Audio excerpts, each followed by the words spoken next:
It's very hard to actually say something. I think it's a very, very emotional thing, especially for me. I first came in contact with Piyush when he joined as a PG at AIMS. And I was at the final year of my senior residency there.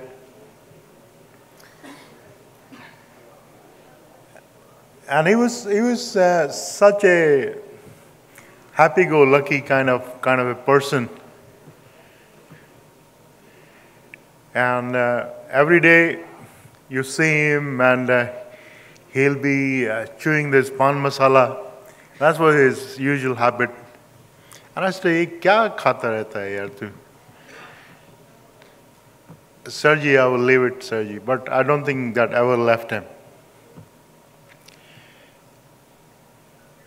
And then he'll be on call and we'll ask him, "Acha, ye padha hai tune?" नहीं, पढ़ाई तो करनी नहीं है उसको. He wanted to just enjoy life. He just would actually be roaming around on his bike, playing badminton, going to gym, going out for meals, and he just wanted to enjoy life. But this guy was very intelligent. What he read once, he would remember that. He understood the concepts. But then I left. For UK. And for a long time, I didn't have contact with him. Occasionally, I would get an email or a message. At that time, I think Hotmail was still there. I would get a message from him. So it was only in around 2011 when the Facebook had just come in. I became a member, but I never used it. And then he says, "Sergi, this is, we can use it for groups. We can use it for discussion." Till then, I didn't know how much Piyush has changed because he had joined as a faculty in AIMS, and then he had moved to Middle East. And I don't want to go into how the things went, how we created the ACE, the Anesthesia Critical Care and Emergency Group, which is still there. But he was the one who actually sort of introduced me to these groups about sharing knowledge. We used to share knowledge, but it was limited to my trainees in Liverpool. I was a Farsi tutor for almost 7-8 years. It's just interaction there, that's it. It wasn't to the rest of the world. So it is to his credit that he's introduced me to this. And we are able to share knowledge throughout the world now.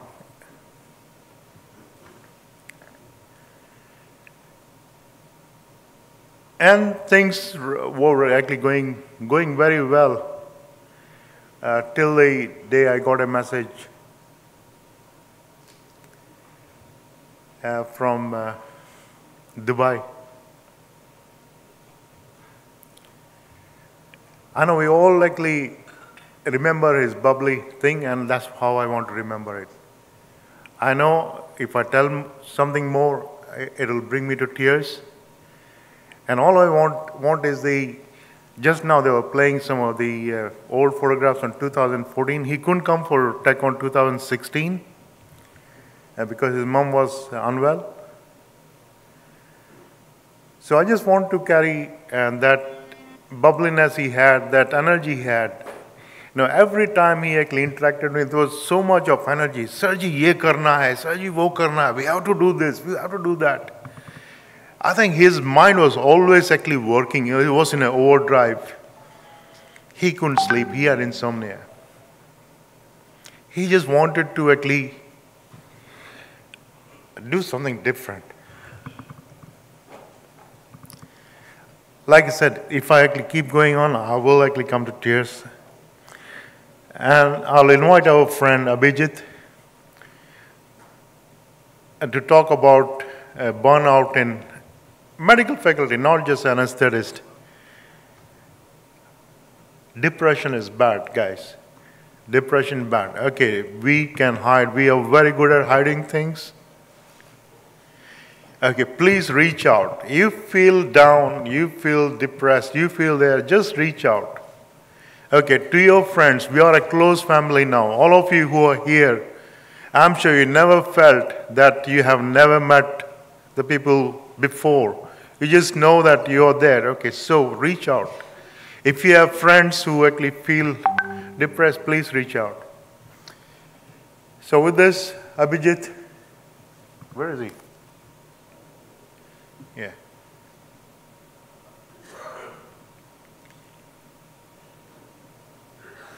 Thank you, Abhijit, for being here. Everybody knows about Abhijit. I'm not going to give an introduction to him. You heard him before. Thank you, Abhijit.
Good morning, and with that beautiful note, let's start off. And I choose to believe that he's still around somewhere in this crowd, because I choose to believe so. And instead of addressing the whole lecture as burnout, which seems a bit, out of the way for me, I would rather label it as loving yourself. Because we have simply forgotten the art, the very simple art of loving ourselves. We judge ourselves every day. And we are awful judges. We are horrible judges. We torture ourselves. So somewhere we need to, press that reset button and learn to love ourselves. The next one, please. How do I advance? This?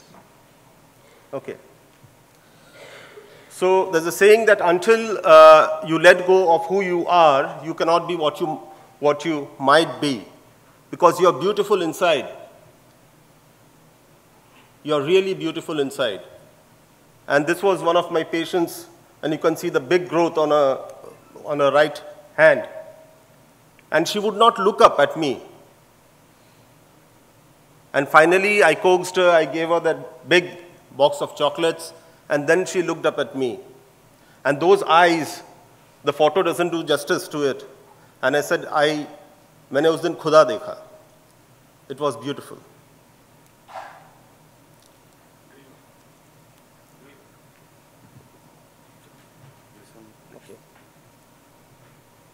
So pain is inevitable, but suffering is optional. There is nobody who hasn't gone through pain. But whether you choose to suffer or not, that is optional. And here you can see 3 generations. That lady who is with that little child, she had traveled all the way from Tripura to Kolkata just to be with her daughter who is sitting out there, because her daughter was pregnant at that point of time, so that she could hold her great-granddaughter. And that is what gave her meaning in life. Life is all about having a sense of meaning. Suffering would come, but then it is up to you whether you invite that suffering into your home and give it a seat and say, sit down, boss. If you choose to do so, you will suffer. So suffering could be, there could be various dimensions of suffering. And there is none in this room who has not suffered. We continue to suffer. For that is the nature of life. That is the nature of impermanence. The day you understand what impermanence is, what is permanence, and what is impermanence. In the Shastras, it's called Satya and Asatya. Satya kya hai? Jo samay ke saath parivartit na ho, that which doesn't change with time. That is truth. And what doesn't change with time? Try to figure it out. That little you in you, that little child who is still within you, that doesn't change with time. That is there. Nourish that little child. You have forgotten that little child. So that little child has certain demands, not very big demands. Because in yesterday's party in the evening, I saw that little child come out when you guys were dancing out here. So that was that little child. You were nourishing that little child. And I say you nourish that little child every day of your life, and you will never die. Suffering seeks validation to blossom positively. All of us suffer. But if I don't acknowledge your suffering, then it doesn't have validation. Unless your suffering is known to others also, unless others acknowledge your suffering, everything seems like a waste. So it needs validation. So whenever somebody is suffering, have some compassion and try to validate that suffering. And this photograph is from a Tibetan painting. Trotung, Troma, Tungna, Jesar, Jimisar. There was a king called Jesar. And Jesar was tortured by his uncle, Trotung. So Trotung used to torture Jesar a lot. And Jesar used every bit of that torture to nourish himself, to polish himself, and to rise. So what made Jesar so great? It was the torture, it was the suffering. Now, what is interesting is that this studies on key components of quality care, whom we, like in our society and as doctors, whom do we address as, oh, ye to bahut badhiya doctor hai. The guy who has a huge number of degrees, which is opposite to the response which is opposite to the responses from patients and families. What do your clients look for you as a doctor? Patients don't care how much you know until they know how much you care. So what matters for the patient is how much time you devote to them, how good you are as a person. They don't know your qualities. They don't know about your degrees, even what it means. So compassion, as they say, there are 3 components. You have to recognize suffering, you have to relate to individuals in suffering, and then you have to react to suffering. What you need Every time a patient comes to you or you go to visit a patient, it is not that you have to do something. What you need is a visible, persistent, and dedicated presence. What is more important, like when a patient comes to your chamber, if you just get up and offer him a chair, that is more important than, giving him a fantastic block which will relieve the pain. Because that pain might go away, a fresh pain might come in. But what the patient would remember is your little act of compassion. And doing this over the years, you go into a state what is called compassion fatigue. So how would you know this compassion fatigue? What happens? Hyperarousal. You can't sleep, you're too excited, you can't sleep, or you become irritable. Then avoidance. Whenever that topic is being discussed or something is being discussed, or you wouldn't like to go to the department, you would keep on taking long leaves. And re-experiencing. Suppose you're sitting alone, and that bad experience of a fight or whatever you had with your boss or whatever, that keeps on coming in your mind. Because this mind is a very clever guy, It tortures you. So that thought keeps on coming in your mind. It will play with you. It will play with your emotions. It will make you, unstable, sort of. So you need to master your mind. And that's not an easy job. But what you can do to start off is to, whenever such re-experiencing thoughts come, just for a second, quieten down, think of something else. Do something. Get up immediately, have a glass of water. Or cook. I love cooking. So whenever I'm very disturbed, I just go to the market, get something, and in the evening I cook. I love it. So you need to trick your mind, because your mind tricks you. And then there is something called moral distress. Your inability to act in a manner consistent with one's personal and professional values due to institutional and other external constraints. Remember the day when you got your MBBS degree and you were so proud. You had some goals. And today, your goals have changed. I'm not saying that you're wrong. Circumstances are there. As I said, the whole idea is to learn to love yourself. And rumination, just as I said, your mind will trick you. That constant thought, that nagging thought, you keep on thinking about it. It tortures you. Because at the core lies fear. Fear. And whenever there is fear, think of impermanence. Nothing is permanent in this materialistic world.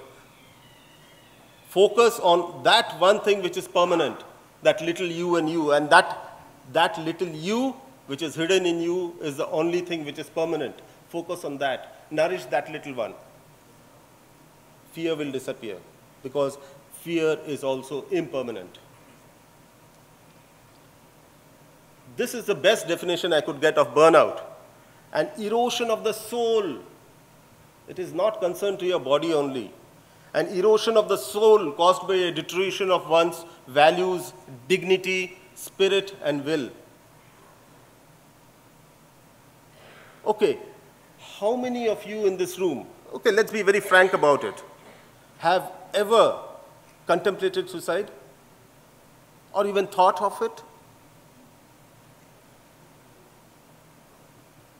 There is nothing wrong.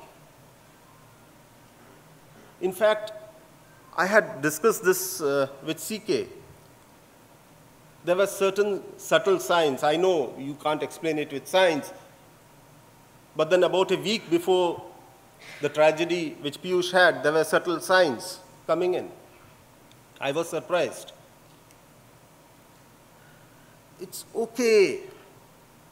If you even contemplate suicide, it's okay. Suicide is a way of getting back your own control. And who are you to judge whether a person should commit suicide or not? Whose body is it? Who is living with those challenges? Do you have even the slightest idea of what the other person is going through? So who are you as a third person to comment on whether a suicide is, justifiable or not? This society is very peculiar. Learn to live slightly away. Learn to be crazy. Makes sense, actually. Crazy is the sense.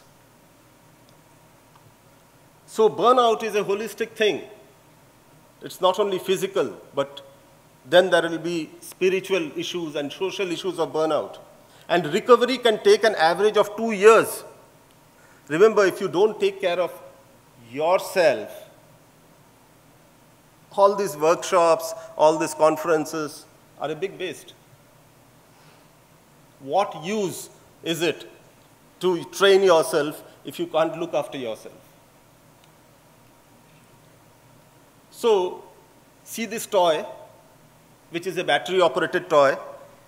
So you switch on the switch, you put in the fresh battery, and it keeps on, running around.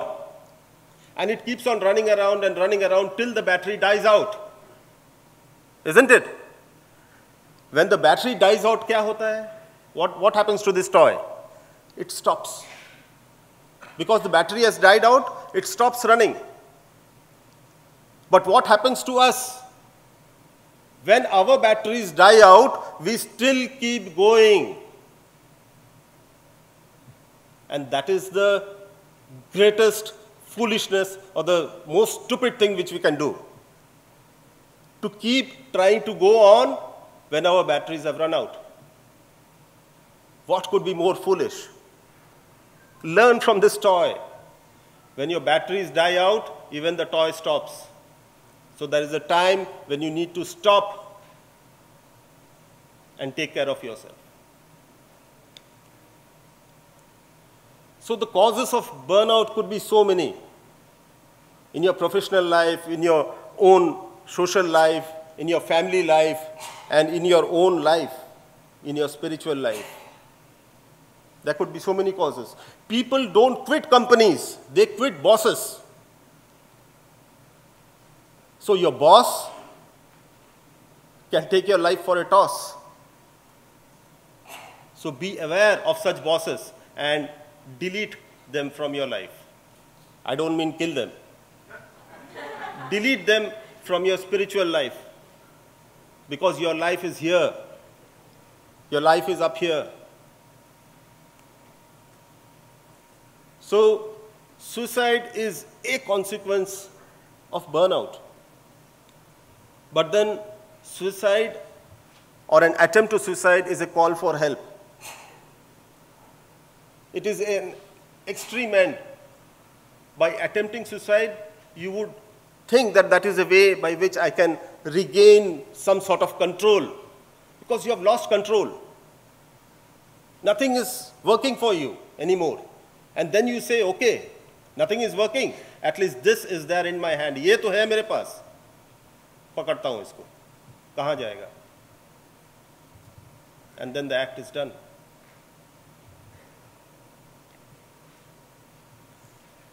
So there could be so many consequences of burnout. But the thing is that this recovery, the process of recovery takes a very long process. And the most important, the first thing which you need to do is physical or psychological removal. As I said, delete button. You remove yourself from the surroundings. Now, yesterday that little child had blossomed in all of you because you are removed from your workplaces, you are removed from your surroundings. You have come into a big loving family. So that is important. You have to remove yourself. Next comes self-knowledge and acceptance. You have to accept yourself. You are beautiful. You are beautiful. You could be the best thing which has ever happened to yourself, you know. Love yourself. You are not all that bad. You are beautiful. And then there should be a revised psychological contract with yourself. This takes an average of 2 years. And come to think of it. And you think that burnout, अच्छा मैं जा रहा हूँ यार, एक दिन के लिए सब ठीक ठाक हो जाएगा. Nothing happens. It takes time.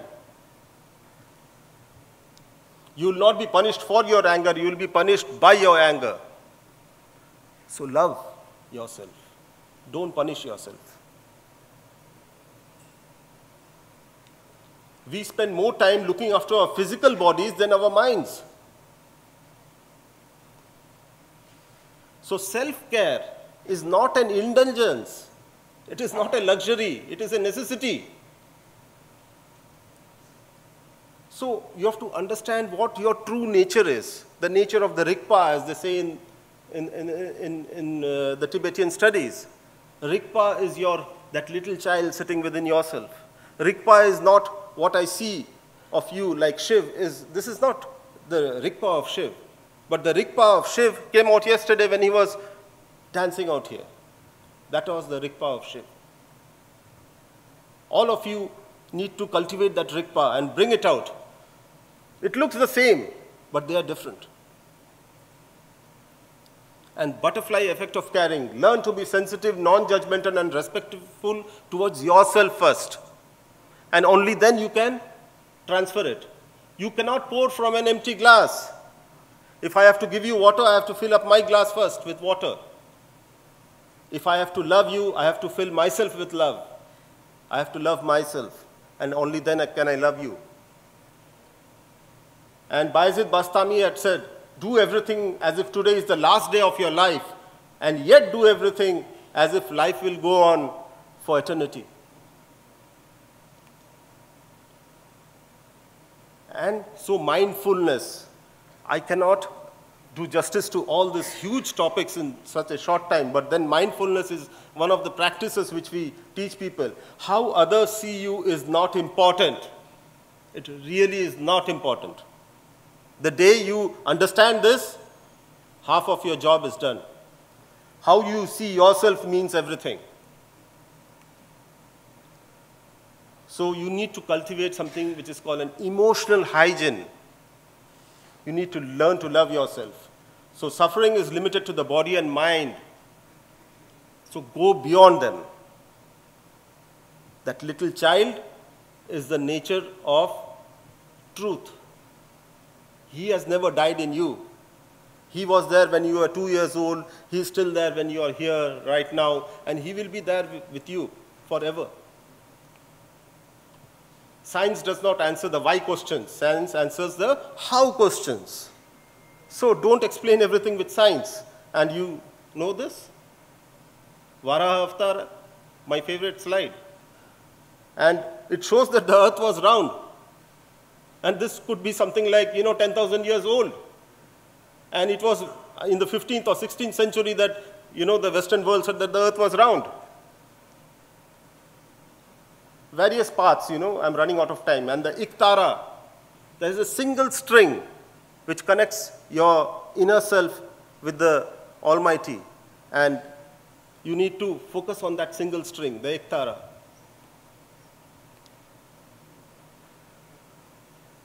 I'll run because these are the ways in which we do it, our practice. And then there's, I'll just tell you something about this slide. It is from the Mundaka Upanishad, and it shows two birds sitting on two different branches. And see, one bird is eating the fruit, and the other bird is just sitting and watching the other bird eating the fruit. We are all, in this materialistic world, we are the second bird, sitting out there and eating the fruit, because we are focused on the materialistic world. Kya milega, and promotion milega ya nahi, paisa milega ya nahi, ghar mein, whether I'll buy a new house or not. We are that second bird eating that fruit. But we need to learn to be that bird who is unaffected by whatever is happening. Because the other bird knows that nothing is permanent in this world. He knows. So learn to be that second bird. Understanding the nature of impermanence.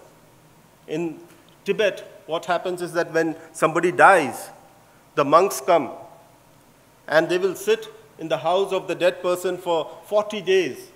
And over 40 days, they draw this beautiful mandala. It takes a long time, 40 days, and a lot of man-hours to make this beautiful painting. And at the end, what they do? They destroy it. They make up this painting over 40 days, and in the end, they just destroy it. And that is a teaching. It teaches you the nature of impermanence. The day you learn to let go, as I say, learn to open your fist. We are all born with a closed fist, and only the day we die, our fist opens. The art is in learning to open your fist much before. Learn to let go. Life is beautiful. So, learn to love yourself. You're beautiful. And we do run courses on self-care. If you're interested, we are always there for you. So it is about bringing that little child out in you. You can see that lady who is 80 years old and a breast cancer survivor in between those little faces. I see no difference in them because I don't see that elderly lady. What I see is the little child in her amongst the other children. That is what makes life beautiful.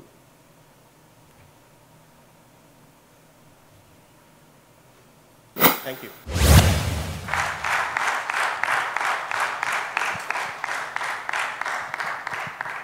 Can we have Dr. Vimohan, Dr. Dilip Singh Parmar, Dr. Deepak Sharma, is he here?